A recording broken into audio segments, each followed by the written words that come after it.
Assalamualaikum warahmatullahi wabarakatuh. Perkenalkan, nama saya Muhammad Musaid Al-Hakim dari jurusan Teknik Informatika Universitas Negeri Surabaya dengan NIM 1905 12 14 010 dari jurusan Teknik Informatika Universitas Negeri Surabaya.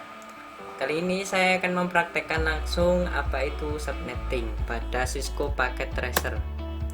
Kemudian percobaan dengan Cisco. Skenario pertama, dalam percobaan ini kita akan mensimulasikan dua subnet, yaitu lab 1 dan lab 2, yang mana lab 1 IP-nya 192.168.1.0/26, kemudian lab 2 192.168.1.164/26. Dan di sini kita menggunakan garing 26, maka akan terbagi menjadi 4, yaitu 0 sampai 63, 64 sampai 127, 128, 191, kemudian 192 sampai 255.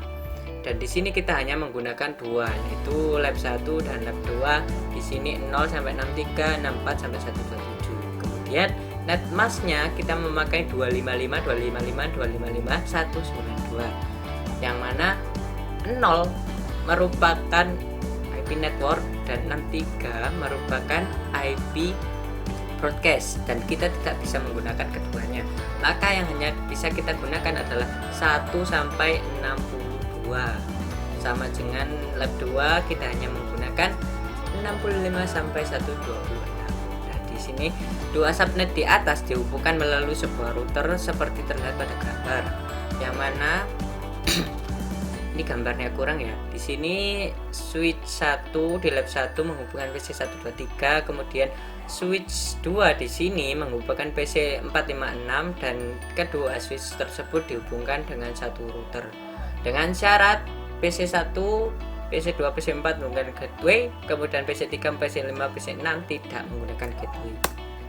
Kemudian langkah percobaan 1. Buat simulasi jaringan seperti gambar di atas, termasuk setting IP gateway router, IP address PC, netmask PC, dan juga gateway PC. Tidak semua PC diberikan gateway. Nah, seperti itu. Kemudian tidak lama-lama lagi, kita langsung buka saja Cisco Packet Tracer-nya. Kita langsung simulasikan ya.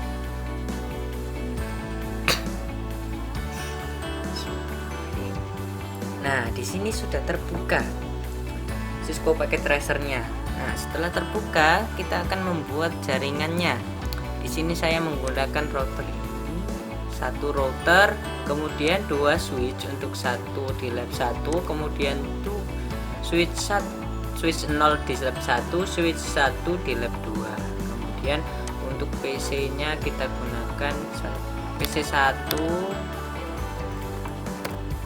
kemudian PC 2, PC 3, kemudian PC 4, PC 5, dan PC 6.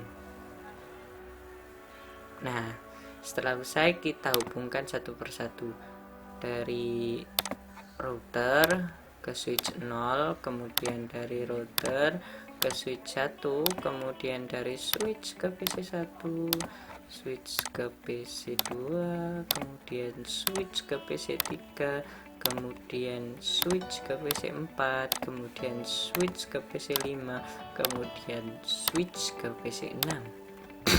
Nah, setelah semuanya tergabung dan terhubung, maka selanjutnya kita akan mengkonfigurasi IP-nya masing-masing. Nah, kita mulai dari router. Jadi di router ini yang terhubung ke lab 1 adalah fast ethernet 1 untuk switch 0, kemudian fast ethernet 0 untuk switch 1, kemudian fast ethernet 1 untuk switch 1. Nah, seperti itu. Kemudian fast ethernet 0 kita konfigurasikan IP-nya 192.168.1.62. Kenapa saya menggunakan 62? Karena kita kembali lagi di sini bahwa yang usable IP adalah 1 sampai 62. 0 sama 63 tidak bisa digunakan karena 0 adalah network, 63 adalah broadcast. Maka saya menggunakan 62 sebelum 63, seperti itu. tadi di sini subnet masknya seperti yang saya jelaskan tadi, kita menggunakan 255 dan 192. Dan jangan lupa untuk meng-on-kan port status. Kemudian fast ethernet 1 untuk di lab 2 kurang lebih sama, namun ada perbedaan sedikit. 192.168.1.126. Kenapa 126? Karena di sini kita kembali lagi ya. Di sini 126 karena di lab 2 itu intervalnya mulai dari 64 sampai 127, dan 64 adalah network, 127 broadcast. Maka yang dapat kita gunakan adalah 65 sampai 126. Seperti yang tadi kita menggunakan 62, terus di sini lab 2 kita menggunakan 126. Untuk subnet masknya sama 255 2. Dan jangan lupa untuk meng-on-kan port status. Sudah. Setelah konfigurasi router telah dilakukan, kemudian kita mengkonfigurasi tiap PC. Di sini konfigurasi IP kita menggunakan 192.168.1.1. Kenapa? Seperti tadi yang usable itu mulai dari 1 sampai 62 lab 1, dan subnet masknya sama seperti router tadi. Kemudian untuk PC1 ini kita beri gateway seperti syarat yang tadi, PC1, 2, dan 4 kita berikan gateway. Kemudian 3, 5, dan 6 tidak kita beri gateway, yang mana gateway-nya kita dapat dari IP-nya router tadi 192.168.1.62. Nah, seperti di router tadi untuk lab 1 62. Kemudian untuk PC2 sama seperti PC1, cuman IP-nya yang berbeda. Subnet masknya 192. Kemudian untuk default gateway-nya 62. Dan untuk PC3 kita bedakan karena di sini kita tidak menggunakan gateway, jadi kita kosongi saja gateway-nya seperti ini. Kita cek lagi apakah ada kesalahan di sini. IP sama gateway. Oke. PC2 sama. Kemudian untuk PC3 sama dan gateway-nya kosong. Oke. Kemudian di PC4 kita konfigurasi juga IP-nya 192.168.1.65. Kenapa 65? Karena di sini kita kembali lagi bahwa yang usable itu 65 sampai 126. Karena 64 network, 127 broadcast. Nah, kita gunakan yang 65 di sini. Nah, di sini subnet masknya sama 192. Kemudian di PC4 kita berikan gateway, yang mana gateway-nya dari router yang 126. Router yang menghadap di lab 2 126 ini.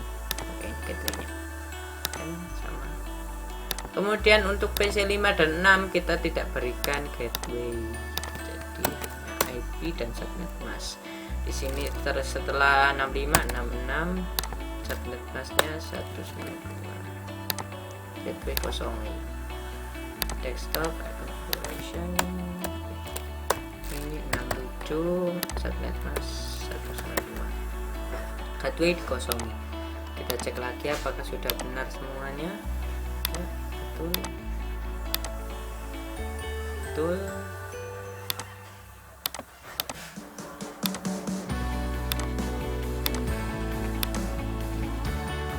Nah, karena sudah betul semua dan semua tanda mengarahkan hijau bahwa sudah terhubung semuanya, maka tugas yang pertama sudah usai. Tugas ini sudah usai, maka kita akan melanjut ke tugas selanjutnya. Setelah setting IP selesai, pindahkan mode ke simulasi lalu buat skenario seperti berikut.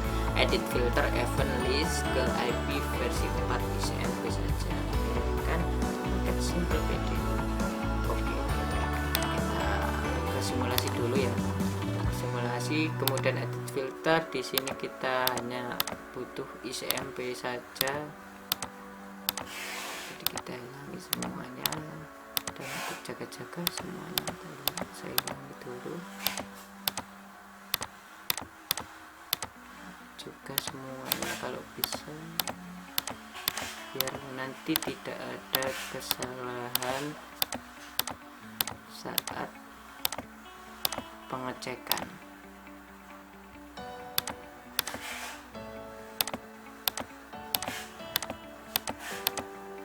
Ya, emang agak banyak. Saya hanya taunya cara seperti ini, mungkin teman-teman bisa tahu cara yang lebih simpel, teman-teman bisa menggunakan cara yang lebih simpel. Jadi di sini sudah hanya ICMP saja. Kemudian kita lihat lagi perintahnya seperti apa. Jadi kita mengirimkan simple PDU dari PC1 ke PC3 lalu amati. Oke. Dari PC1 ke PC3.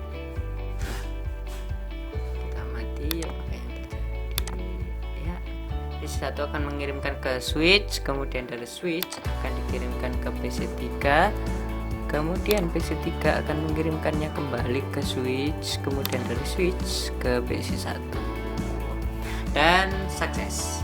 Kenapa sukses padahal tadi kita tidak memberikan PC3 gateway?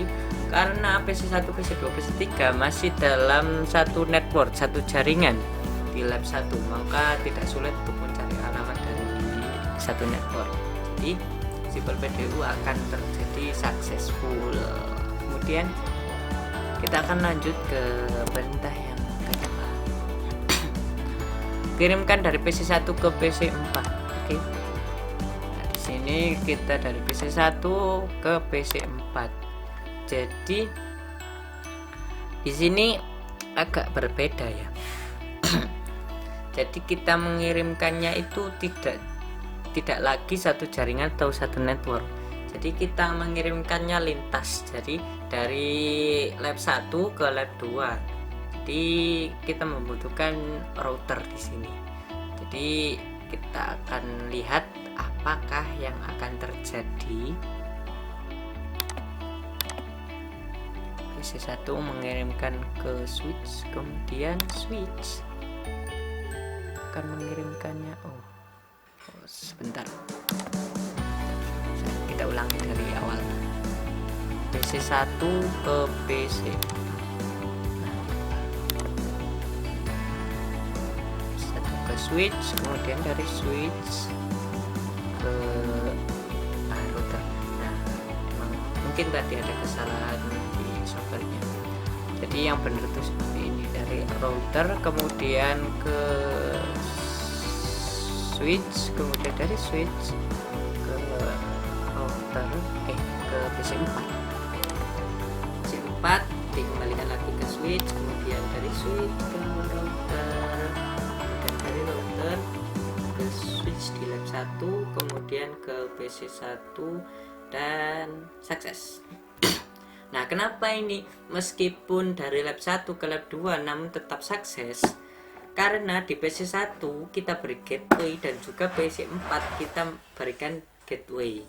Jadi untuk penyelamatan itu sukses dan tidak ada kendala. Dan perlu diketahui bahwa komunikasi yang baik itu dua arah. Jadi dari PC pertama menuju ke PC kedua atau PC tujuan, kemudian PC tujuan akan mereply ke PC pertama. Jadi komunikasi yang baik itu seperti itu. Jadi jika ada komunikasi yang hanya satu arah itu kurang baik, seperti itu. Jika delete lagi, kita ke selanjutnya. Kirimkan paket simple PDU dari 2 ke 5. Dari 2 ke 5. Oke, mari kita amati. kedua akan mengirimkan ke switch, dari switch akan mengirimkan ke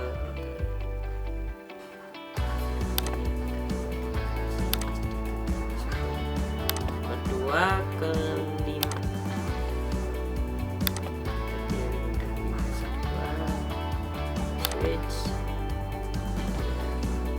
switch ke router. Nah ini sudah benar, masih baik. Switch kemudian ke PC. Nah di sini di PC 5 terjadi kesalahan. Kenapa?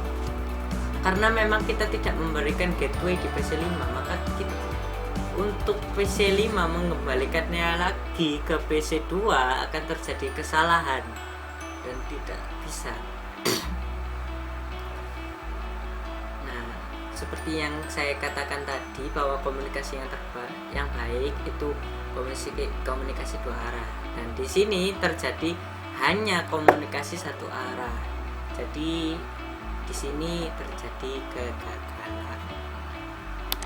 Kemudian kita lanjut ke 4, dari PC 3 ke PC 6. Dari PC 3 ke PC. Baik, kita akan coba cari tahu. Ya, dari awal sudah tidak bisa mengirimkan. Ini kenapa? Karena PC 3 dan PC 6 memang tidak diberikan gateway, jadi mereka akan kebingungan untuk mengirimkannya. Jadi simulasi keempat gagal, tidak bisa mengirimkan. Oke, jadi karena simple PDU simulasi sudah berhasil, maka kita akan lanjut ke simulasi berikutnya. Setelah selesai membuat simulasi pada poin 2, kembalikan ke mode real time, lalu coba lakukan tracing sebagai berikut. Catatan, format perintah tracing tracer IP tujuan. Oke, kita kembalikan ke real time dulu, kemudian kita tracing PC 1 ke PC 3. Jadi ini kita cari PC 1, kemudian ke command prompt tracer PC 3 itu IP-nya 192.168.1.3. Nah, kita enter. Nah, di sini bisa dilihat bahwa tidak ada kendala dan cepat, dan tracer komplit. Kemudian saja kita lanjut ke perintah yang selanjutnya, dari PC 1 ke PC 4. Oke, kita balik lagi ke PC 1 terminal,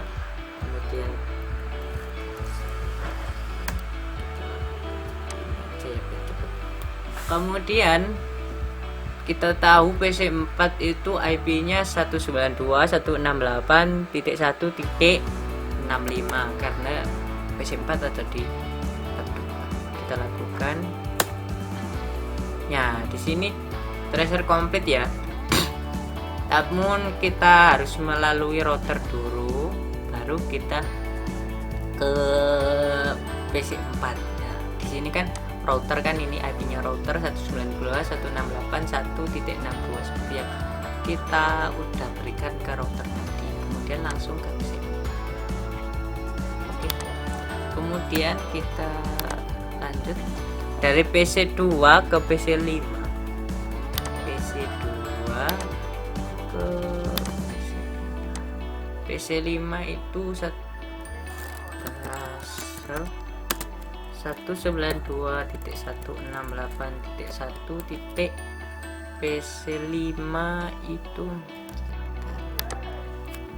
PC 2 ke 5, PC 2 ke 5, dan 5 itu 192.168.1.66.